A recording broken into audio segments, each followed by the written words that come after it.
Y le dice, has sufrido y has tenido paciencia y has trabajado arduamente por amor de mi nombre y no has desmayado. Pero tengo contra ti que has dejado tu primer amor. Ayer hablábamos de cómo era la iglesia del pasado, la iglesia de anterior a esta. Hoy vamos a hablar de la iglesia de hoy y cómo ha evolucionado el cristianismo desde la Reforma. Y no vamos a hablar de la Reforma porque ya lo comenté. En los últimos 60 años en Honduras, esta iglesia cumple 68 años. Quiere decir que esta iglesia comenzó a existir en la década del 1950. Exactamente en la época más difícil en Honduras. Y yo quiero hacer memoria de la realidad hondureña, porque en el 1955 nació esta iglesia. Y es que la cifra es correcta. Pero yo llegué a Honduras por primera vez en el 63. Y es bueno hacer historia, porque muchos no saben cómo era el cristianismo en aquel entonces. Yo cuando miro el pasado, tengo 80 y pico de años y me convertí a los 20 años, he visto la evolución de la iglesia y ha ocurrido lo que llamamos un efecto cumulativo. Hermano Mario, ¿qué es eso de cumulativo? Son cambios tan lentos, pero son imperceptibles. Pero con el tiempo uno nota la diferencia. Por ejemplo, un cambio imperceptible o un cambio acumulativo. Cumulativo es cuando un niño nace, tú vas a visitar a la familia, el niño tiene un añito, juega con él y mira la casa nueva, todo está bien pintadita. Y a los 15 años vuelves a esa casa y te recibe un muchacho de 15 años que no lo conoces. Y cuando pasas adentro y descubres que aquel niño que conociste no lo sabía. Pero empieza a mirar la casa y empieza a descubrir que lo que antes era hermoso, hay rajadura en la pared, ha perdido el color, el piso se ha levantado y empieza a descubrir cosas que para los que allí vivían son imperceptibles. Bien, los que hoy se convierten no saben cómo la iglesia evangélica ha cambiado en los últimos 60 años en Honduras. Y yo les voy a contar el efecto cumulativo. La iglesia de hoy, de este momento, no es igual a la iglesia de Honduras en el año 1950. Y mucho menos cuando llegó a Honduras en el 63. Yo cuando me convertí, Dios me trajo para Honduras y viví en Comayagua. Qué tiempo aquello, ¿verdad? Pero qué difícil era predicar. Yo fui a predicar a un pueblo llamado La Libertad de Comayagua. Y el día que llegué al Parque Central, me recibieron con huevo, malatión y orine. Aquel entonces los huevos eran bien baratos, valían 3 centavitos, 4 centavitos, ¿verdad? Qué difícil era el evangelio en Honduras. Pero ¿saben una cosa? Qué comprometida estaba la iglesia con el evangelismo fuera del edificio. En el año 1964 al 65, Honduras tuvo un impacto llamado evangelismo a fondo. No sé cuántos se acuerdan de esto, levanten la mano. Mira qué poquito de evangelismo a fondo. La iglesia se salió a las calles, a las plazas, al mercado a predicar. Era una iglesia que predicaba a tiempo y fuera de tiempo. Estaba cumpliendo Hechos capítulo 5, versículo 42, que ayer lo cité. El secreto del crecimiento de la iglesia primitiva consistía en entender Hechos 5:42. ¿Y qué dice Hechos 5:42? Todos los días, no eran domingueros, todos los días, en el templo y por las casas no cesaban de enseñar y predicar. La iglesia era evangelística. Ella era una iglesia callejera. Pero ¿qué ocurrió? Había una entrega tremenda, un compromiso tremendo. Los pastores lo daban todo, los miembros lo daban todo. Y cuando una persona se convertía en aquella época, tenía que pagar un precio. Porque ser cristiano no era una moda como lo es hoy. Ser cristiano era un sacrificio. Yo me acuerdo una vez que se convirtió un joven cuando fui a predicar en la escuela normal de Comayagua. El joven se convirtió y cuando le compartió a los padres que había aceptado a Cristo, lo echaron de la casa. Y llegó llorando a donde yo vivía para pedirme ayuda. Qué tremenda era la iglesia en aquel entonces. Cómo sufría, cómo predicaba, cómo se movía. Era una iglesia que cumplía la palabra de Dios en primera de Timoteo, capítulo 3, versículo 3. Los obreros, los pastores no eran dados al vino, no pendencieros, no codiciosos, no buscaban ganancia deshonesta, se sacrificaban. Y yo creo que cuando esta obra empezó en el 68, el que vino aquí se sacrificó. Y los primeros pastores y líderes tuvieron que pagar un alto precio para que ustedes estén sentados cómodos en esos asientos. Pero cuando miro la iglesia ahora, en estos momentos, y miro para atrás, descubro que muchas cosas han cambiado. Y yo les voy a hacer una pregunta, y me van a levantar la mano los que me la contesten. ¿Ha cambiado el mundo? Levanten la mano que el mundo ha cambiado el mundo. No, el mundo no ha cambiado, es el mismo. La homosexualidad, la depravación, la corrupción existió en la época de los romanos. ¿Acaso Nerón no se casó con un muchacho que lo hizo mujer? No, el mundo no ha cambiado. Pero nosotros sí hemos cambiado. Nosotros ya no somos los mismos cristianos de hace 68 años atrás. La iglesia no es la misma que cuando empezó y llegó a Honduras, ni es la misma la que apareció después de la reforma. La iglesia moderna, la iglesia de hoy se ha acomodado, se ha adaptado y hasta se ha politizado. ¿Cómo somos ahora como iglesia? En el año 1967, yo iba a Nueva York a predicar. ¿Y sabe qué hacían las iglesias en Nueva York? En el verano cerraban todos los edificios y se iban a las calles a predicar. Así era la iglesia. Igual que en la época del 63, 64 en Honduras, con el evangelismo a fondo, salían a las plazas, a los mercados, aunque la gente se burlaba, los ofendía, le tiraban la puerta, allí estaban evangelizando. Sin embargo, hoy en día la iglesia se ha acomodado. El cristiano ya no es un sacrificio, ahora es una moda. Sí, ahí los ve por la televisión, diputados corruptos, personas corruptas que van a la iglesia y están contentos. La iglesia nuestra es una iglesia acomodada e influenciada por corrientes que la están arruinando. Y qué bueno que escuchen el mensaje de mañana, porque Dios va a reparar el daño que el mundo está causando a la salud de la iglesia. Veamos, ¿qué se predica hoy en día en las iglesias? A veces me da asco poner algunos predicadores evangélicos que predican un evangelio que no es el evangelio de Jesucristo. Mensajes llenos de psicología y emocionalismo.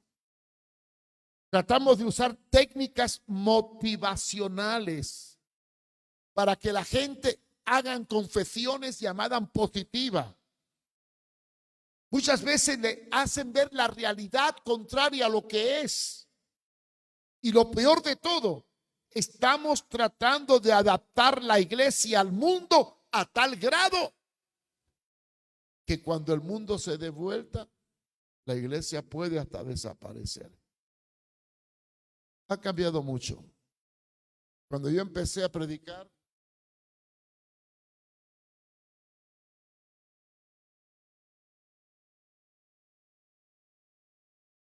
sí, ahí se multiplicaba. Hoy en día, la iglesia se ha convertido en una iglesia que ha copiado todos los esquemas del mundo. Por ejemplo, le voy a contar experiencias pastorales mías. Una vez en la iglesia, allá en la década del año 2000 y pico, que habían apagones de luz, no sé cuántos se acuerdan, había racionamiento. En medio de un culto se fue la luz. Y como estamos tan atados a todos estos aparatos tecnológicos, los que dirigían el culto de alabanza dijeron, bueno, ya no podemos seguir ahora que pasa el predicador. Mire, yo me enojé tanto. Es que cantamos porque hay luz y cantamos porque hay instrumento o cantamos porque amamos al Señor. ¿Por qué cantamos? Y entonces del enojo que cogí, al domingo siguiente prohibí todos los instrumentos y empezamos a cantar a capela. Qué difícil era cantar a capela, pero aprendieron a cantar a capela. ¿Cómo era la iglesia primitiva? Tenían grupo musical y conjunto y arte para llevar el evangelio. ¿Usted ha leído el pasaje de Pablo preso en la cárcel de Filipo con Silas? ¿Sabe lo que dice la Biblia? Que a medianoche Pablo comenzó a cantar. ¿A cantar? Sin música, sin guitarra. No era un cantante, pero comenzó a alabar a Dios en la penumbra de una cárcel. La iglesia ha perdido mucho. Nos hemos adaptado tanto al mundo que dependemos de él hasta para adorar al Señor. Y han copiado una enseñanza por ahí que se llama el tabernáculo de David, para enseñar un tipo de adoración manipulada. Y le voy a ser sincero, a veces yo voy a iglesias que me siento como un títere en manos de los que dirigen. Haz esto, a lo otro, di aquello, di lo otro, levántate, siéntate, levanta la mano. Mire, me siento como un muñeco manejado. Se ha perdido la espontaneidad, se ha perdido la libertad, se ha perdido los himnos que nacen de experiencias personales. Yo traté de revivir en mi iglesia los himnos antiguos y empecé a hacer un folletito con himnos antiguos e historia de cómo nacieron esos himnos. ¿Sabe que toda la himnología evangélica antigua está llena de experiencias tremendas? No fueron hechas porque un compositor se le pagó para que escribiera una canción al gusto del cliente. No. Ellos escribieron música porque tuvieron impacto, experiencia profunda con el Señor. Todas esas canciones antiguas nacieron de experiencias vivas de cristianos con el Señor. Hoy en día nos damos el lujo de decir, ay hermano, quiero que fulano de tal que sabe música me haga una canción que diga esto y esto y esto. Y a veces cantamos canciones modernas que ni tienen teología, ni tienen experiencia, ni tienen inspiración. Y hay iglesias que cuando hay un culto de oración o un culto de sacrificio, un culto de enseñanza, no viene nadie. Ah, pero si hay un concierto y traemos a un famoso cantante, aunque le cobren 100 lempiras, se llena el lugar. Sí, la iglesia se ha adaptado a la distracción y no a la evangelización. Y por eso el diablo se enseñorea de las calles y la iglesia encerrada cantando corito, mientras que el mundo a nuestro alrededor se pierde. Hay cosas que no acabo de aceptar ni de tolerar. Yo quisiera que alguien me explicara cómo es posible que la iglesia, que es sal y luz de la tierra, tal que detiene la corrupción y luz que alumbre la oscuridad, en una colonia hayan hasta 20 iglesias y quien domina la colonia sean las maras, el narco y los corruptos? No lo entiendo. Algo funciona mal. O la sal se encerró y no salió fuera, o la luz se fundió y ya no alumbra a nadie. Pero creo que la iglesia que la Biblia nos presenta es una iglesia que es sal y luz del mundo, que tiene el poder de cambiar con el evangelio al hombre si predica la verdad. La iglesia se ha encerrado, se ha envuelto de una serie de teologías absurdas que edifican el interés humano, pero no nos lleva a la realidad de la palabra. ¿Qué son los mensajes que más se escuchan hoy en día en las iglesias? Mensajes que alimentan la ambición y la codicia. ¿Cuál es el mal número uno de la sociedad moderna? La corrupción que nace de la codicia y la ambición que nace del consumismo, del deseo de tener para hacer. Y esta es la doctrina que se ha proliferado a través de una mal llamada teología de la prosperidad, que yo más bien le llamo la teología de la ambición. Ayer le hablaba que en la época medieval la iglesia se corrompió a tal dimensión que vendían todo a través de bulas e indulgencias. Y salió un Lutero que se levantó y se opuso a la venta de bulas, indulgencia, declarando que somos salvos por la fe y no por obras. Pero hoy, ahora, la iglesia de ahora, muchas venden bendiciones. Tanto das, tanto recibe. Y han convertido el evangelio en un negocio. Esa teología de la prosperidad que nos lleva a el tener más que el ser, el prosperar más que el servir, ha destruido el cristianismo y nos ha llevado a la segunda onda que hoy nos envuelve. ¿Cuál es el otro problema que tiene la iglesia moderna? La política.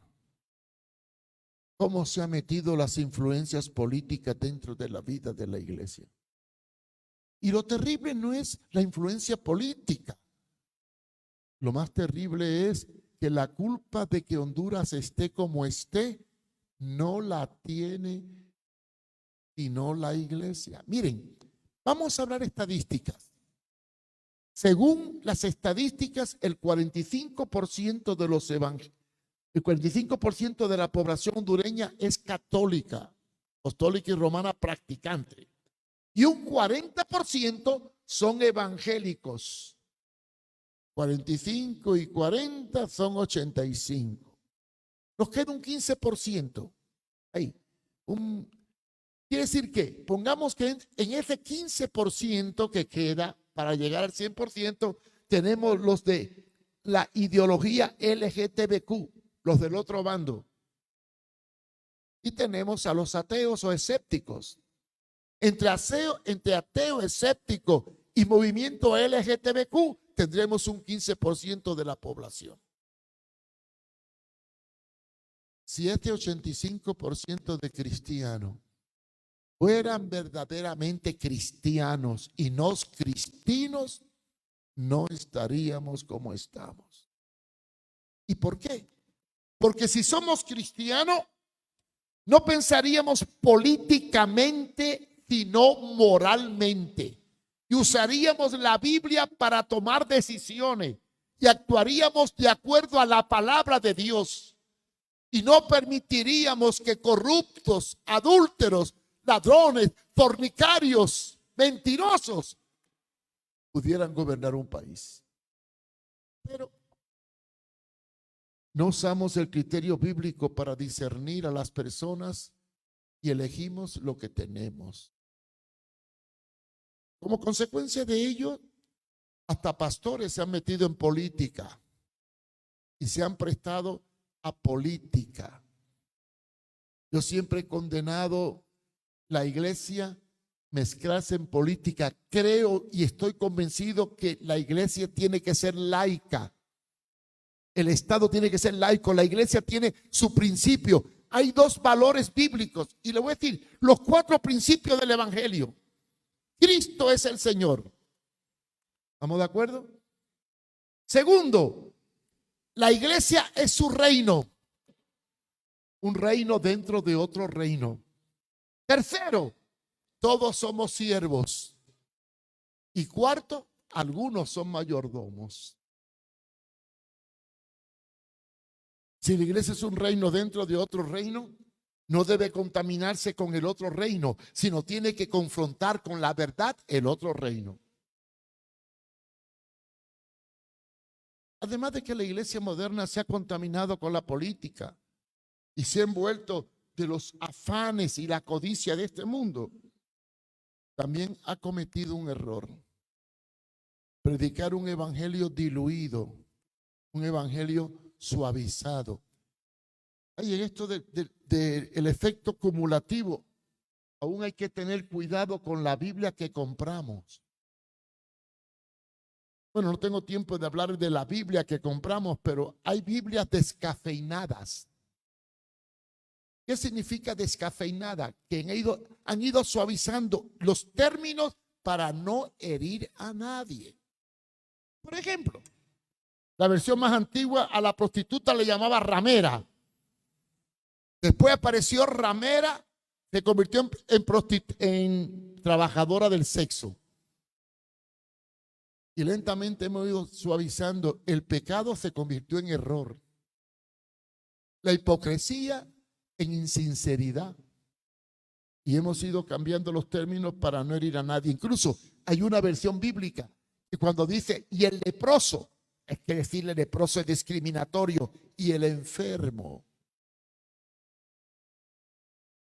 Una cosa es ser enfermo y otra cosa es ser leproso. La lepra es una enfermedad que degrada y destruye al ser humano y se compara con el pecado. Y hemos cometido el error de predicar un evangelio no solo desposeído de la esencia de Cristo, sino dando falsas esperanzas a la gente. Hay una iglesia por ahí, ustedes la conocen, que pone un rótulo afuera que dice, pare de sufrir. Lo ha leído, ¿verdad? ¿Lo ha visto? Y claro, ¿quién no quiere dejar de sufrir? A ver, dígame.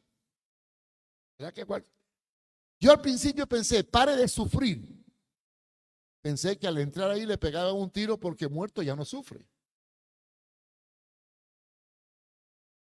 Pero no. Ese de pare de sufrir es un negocio para vender objetos que llevan bendición con una doctrina que se llama punto de contacto y que viene del espiritismo. Pero a la gente le gusta ir a donde le pueden ofrecer parar de sufrir.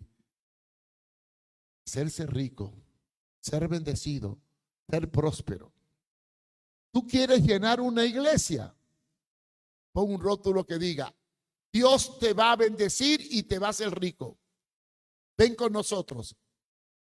¿Tú quieres que te vacíe la iglesia? Pon un rótulo que diga, culto especial para aprender a sufrir como soldados de Cristo. A ver quién entra. Pero ese es el evangelio que hoy se está predicando. Motivacional, persuasivo, tolerante, que ofrece cosas que no son reales. Incluso, ¿saben qué cosa es una blasfemia? Un atentado contra Dios. A Jesús lo acusaron de blasfemo por el simple hecho de decir que podía destruir el templo en 3 días y edificarlo, refiriéndose a su cuerpo, no al edificio. ¿Qué opinan ustedes? Si tuviéramos doctrina bíblica correcta, ¿quién se atrevería a decirle, Señor, yo te ordeno, Señor, yo te mando, Señor, yo... ¿Quién soy yo para decirle al Señor lo que tiene que hacer? Esa es una aberración. ¿Quién puede ir delante de un soberano a decirle al soberano lo que tiene que hacer? Vayamos al Antiguo Testamento. Que llegara alguien delante del rey David o Salomón a decirle, rey, yo te ordeno. Ahí tenemos el libro de Esther. ¿Lo han leído, verdad? Cuando tú vas a ver un rey, tiene que ir con reverencia. Y tenemos el libro de Nehemías, que para ir delante del copero no podían ir tristes siquiera. Pero hoy en día, en las iglesias evangélicas, en algunas, se atreven a anular la soberanía de Dios para establecer un concepto aberrante llamado pacto, decreto, ordeno y mando. ¿Quién soy yo para decretar? Si soy un siervo inútil y a lo mejor me hizo mayordomo de una porción de la cual ni soy dueño, porque todo lo que yo haga en su reino le tendrá que dar cuenta a él, porque el mayordomo no es dueño de los bienes que el amo le ha dado. Si tuviéramos el concepto claro del señorío de Cristo, muchas cosas cambiarían. Aún nuestra forma de ver la vida y de ver el sufrimiento y de ver los problemas. Yo me enseñó mucho cuando estuve en Argentina, en una iglesia, que durante el verano se iban a la plaza a predicar. Yo me acuerdo aquel entonces, en el año 71. El año 71 fue el año más bendecido, 70 fue el más bendecido de mi vida. Aprendí la misión en Perú, vi la visión de la iglesia en Argentina con un avivamiento en las calles y encontré a mi mujer en Chile. Un año de bendición. Y algo que me llamó mucho la atención de Argentina es que el pastor, cuando venía el verano, ¡pum!, cerraba el edificio y se iban al parque a predicar. ¿Cómo creció esa iglesia? Pero ¿qué mensaje daba? El mensaje que hoy no predicamos. Porque hoy, le voy a ser honesto, en la gran mayoría de las iglesias y la gran mayoría de libros están predicando el quinto evangelio. ¿Cuántos de ustedes tienen el quinto evangelio? Yo sé que muchos. Hermano Mario. ¿Y qué es el quinto evangelio? Se llama el evangelio según san conveniencia. Sí, porque cojo un poquito de aquí con otro poquito de allá y todo lo que me gusta lo tomo y lo que no me gusta lo dejo. Y adapto un evangelio al gusto del cliente y no al estilo de la palabra. La iglesia primitiva era confrontativa. En la década del 60 y 70, la predicación del evangelio en Honduras era confrontativa. Pero lentamente la iglesia de hoy ya no es confrontativa. Ahora somos persuasivos, distractivos, emocionalistas y tolerantes. Yo me pongo a pensar, ¿qué pasaría cuando un pastor se para en un púlpito y empiece a predicar como Jesucristo? ¿Y cómo predicaba Jesucristo? Yo quiero que usted me busque un texto bíblico donde Jesucristo, para que alguien le siguiera, le tuvo que ofrecer algo. Dígame. Miren, Jesús era muy radical. Acuérdense de aquel pobre muchachito que se le acercó, vio a Jesús, quería seguirle. Señor, quiero seguirte, pero deja que primero entierre a mi mamá que está muy viejita. ¿Qué le dirías tú? Hijito, tómalo con calma. Cuando pueda, ven y sírveme. ¿Lo dijo así? ¿Le dijo así? ¿Qué le dijo? Deja que los muertos entierren a los muertos. Qué duro era Jesús, ¿verdad? Y me gusta mucho el pasaje del crecimiento de la iglesia de Jesús cuando hizo la multiplicación de los panes y los peces. 2,000, 3,000 personas, 2 veces. Y se llenó. Les dio de comer la primera vez y no se fueron. Claro, recuerden que Jesús era muy cuidadoso. Algo que no tiene la iglesia de hoy. Que hacemos una comida aquí y dejan las cosas tiradas por todos lados. Ahora venía para acá y miré un parquecito lleno de platos y basura tirada. Qué Jesús más cuidadoso. Después que le dio a comer a la gente de la multiplicación de los panes y los peces, le dijo a sus discípulos que recogieran todo lo que sobró. ¿Y saben cuántas cestas recogieron? ¿Cuántas? 12. Y las guardó. Y la gente no se fue esperando la cena. Hombre, si con 5 panes y 3 peces le dio de comer a 3,000 personas y ahora tiene 12 cestas, el milagro es más fácil, ¿sí o no? Y cuando Jesús vio que la gente no se iba, porque lo que quería era comida y no su realidad, se paró y le dijo: ¿tienen hambre? Sí, cómanme a mí, yo soy el pan que descendió del cielo. Y claro, era un pan muy duro de comer. Y se fueron frustrados. Los discípulos se fueron a murmurar. ¿Qué pasaría si en esta iglesia tenemos 200 personas y les predico tan duro que se van todos y nada más que se quedan 5? Esos 5 empezarán: uy, este pastor es muy duro, ¿por qué no es tan tolerante que esto? Y empiezan a atacar. Y empezaron a murmurar de Jesús. Ay, ¿y por qué Jesús fue tan duro? Si mira, ahí tenía cesta. Y empezaron a hablar. Y Jesús los miró.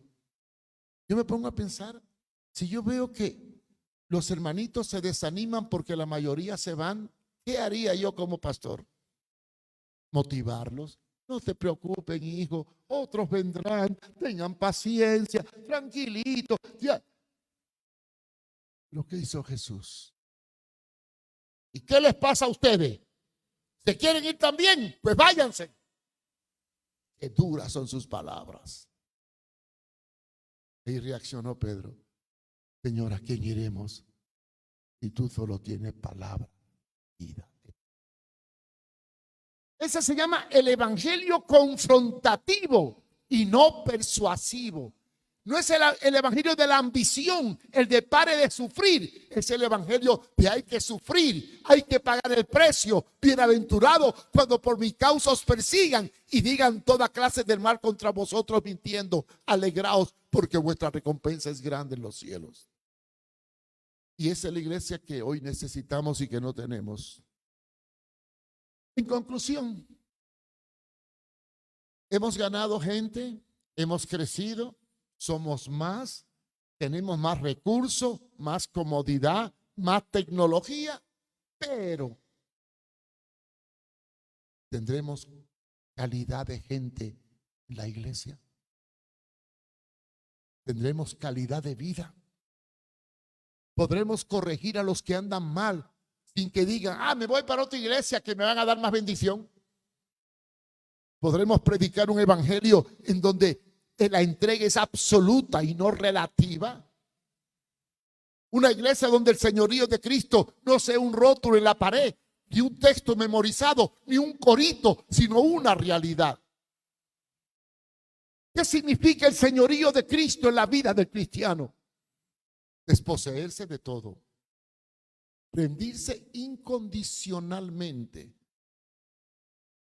de pensar como Pablo pensó: ya no vivo yo, ahora vive Cristo en mí.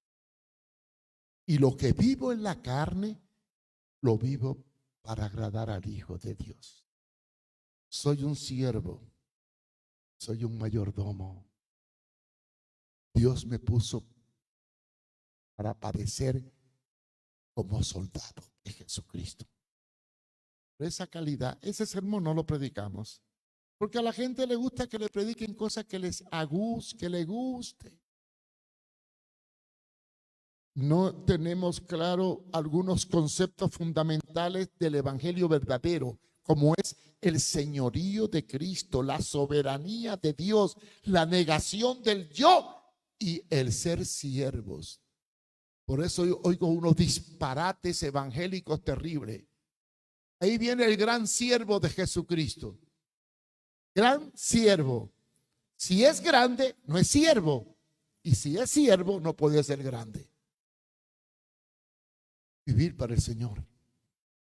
Y yo pregunto, la iglesia de hoy predica el mismo mensaje que predicábamos en el año 1955 cuando se fundó esta iglesia. Se predica en Honduras el mismo mensaje que se predicaba cuando yo llegué en el 63. ¿O hemos sido suavizado el lenguaje para que la gente no se sienta confrontada, sino atraída, seducida, pero no transformada por un evangelio que pide darlo todo y no solamente una parte? Si nosotros nos impregnamos del concepto de la palabra, del evangelio de señorío, del evangelio de discípulo, muchas cosas van a cambiar. Concluyo.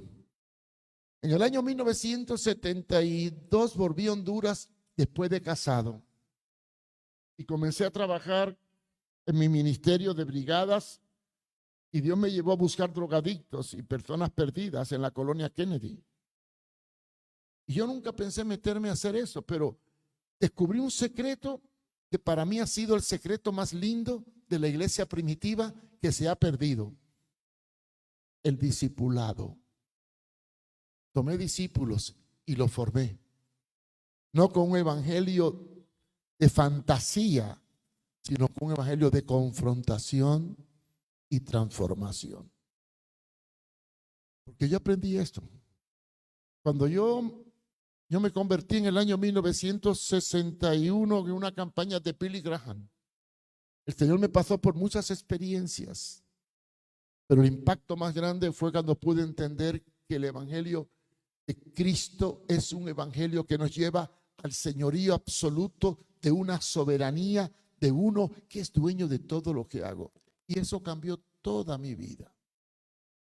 Me acuerdo una vez que yo iba manejando en España para predicar a una aldea, a un pueblito de Villanueva de la Serena, y en el camino había una neblina tremenda y choqué el carro. Me quedé sin carro. Si yo hubiera sido cristiano de esos de oferta barata, no sé qué hubiera hecho, pero ya tenía el concepto del señorío de Cristo.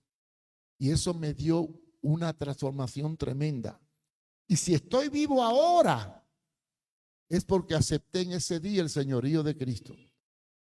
Cuando el carro quedó inutilizado y tuve que llegar al pueblo en un bus, en un taxi, y volver en bus a mi casa y quedarme sin carro un tiempo, esa noche yo le quería reclamar al Señor por qué me dejó sin carro. Pero ¿sabe qué hice yo? Me arrodillé. Señor, te quedaste sin carro y sin chofer. Ahora el problema es tuyo. Aquí estoy. Dile, culpe al Señor, se quedó sin carro y sin chofer porque eres el Señor, yo soy su siervo, soy tu chofer, el carro es suyo, se rompió el carro, es del Señor y yo soy tu chofer, se quedó sin carro. Saben que esos días fueron tremendo porque tuve que caminar mucho. Andaba a pie, no caminaba tanto. En Córdoba iba de mi casa a la iglesia y de la iglesia a mi casa porque no tenía carro. Y comencé a descubrir que me fatigaba. Fui al médico y el médico descubrió que tenía una enfermedad de hipertensión aguda, arteriosclerosis. Y me dijo, si no hubieras venido ahora, tú no hubieras durado 5 años más. Eso fue en el año 45, 50. Me puso tratamiento y tengo 82 años. Si no hubiera sido por ese accidente, yo estaría muerto. Pero cuando Cristo es el Señor y tú aceptas la adversidad como parte de la voluntad del Señor para tu vida, muchas cosas van a cambiar. Y aprendí una lección. todas las cosas, todas obran para bien los que aman al Señor. Si sufres, si algo te sale mal, es porque Dios está tratando contigo para enseñarte algo. El verdadero cristiano que recibe el evangelio de confrontación y le da su vida al señorío de Cristo, todo lo puede en el Señor. Y si sufre, se goza en el sufrimiento. ¿Cuánto desearía yo que la iglesia de hoy volviera a ser la iglesia que conocí en el 63? En aquel entonces los evangélicos no eran ni el 15% en Honduras, pero tenían un impacto tremendo. Hoy somos el 45% y ya no somos nada, porque hoy no sabemos quién es quién. Los juzgamos porque vienen a la iglesia y cargan la Biblia. Pero venir a la iglesia y cargar la Biblia ya es una religión. Eso no quiere decir que hay una experiencia profunda de Jesucristo. ¿Cómo podemos transformar la iglesia de hoy en una iglesia que acepte el evangelio completo de confrontación y no de distracción y entretenimiento? Y voy a decir algo, no estoy en contra del arte, de la música, no estoy en contra de nada. Estoy en contra de adaptarnos y no pasar de eso a vivir una vida coherente con Cristo Jesús al salir fuera del culto. La iglesia de hoy tiene que prepararse, porque si no salen del templo y empiezan a predicar y a ser discípulos y trabajar como la Biblia enseña, no se preocupe. Mañana le voy a hablar lo que Dios va a hacer para levantarlo de los asientos y hacerle hacer lo que tiene que hacer. Y poder saber quién es quién de los que están sentados aquí. Mañana vamos a hablar de la iglesia del futuro, porque como consecuencia de la frialdad de la iglesia del presente, Dios va a sacudir su iglesia antes de que Él venga por su pueblo. Preparémonos, porque estamos viviendo tiempos muy, pero muy peligrosos. Padre, te damos gracias en esta noche. Hemos analizado la realidad de la iglesia en estos tiempos, en donde hemos suavizado y adaptado el mensaje al gusto del cliente. Nos hemos acomodado y encerrado en cuatro paredes, haciendo del culto una rutina y una liturgia. Y hemos olvidado que tú nos pusiste aquí para que la luz no se almacene, sino se difunda por el mundo. Tú nos has hecho sal para que no la guardemos debajo de la mesa, ni la amontonemos en un granero, sino que como sal vayamos al mundo a detener la pudrición y la corrupción que les agobia.